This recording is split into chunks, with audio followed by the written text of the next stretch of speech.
ইরানের সঙ্গে যুক্তরাষ্ট্রে আলোচনা চলছে বলে জানিয়েছেন দেশটির প্রেসিডেন্ট ডোনাল্ড ট্রাম্প। তার আশা, আলোচনার মাধ্যমে ইরান পারমাণবিক অস্ত্র বর্জনে রাজি হবে।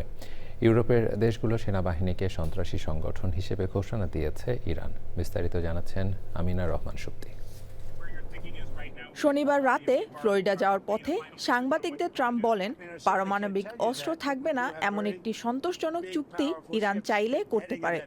ইরান তাদের সঙ্গে আলোচনা করছে বলেও জানান Trump.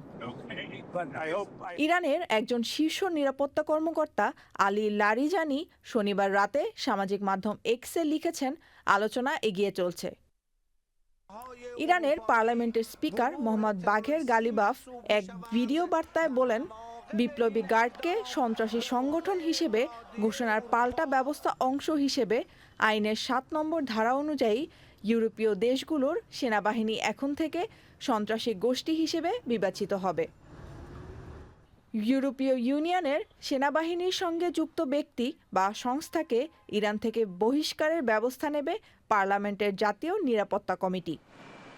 Amina Rahman Supti, channel I.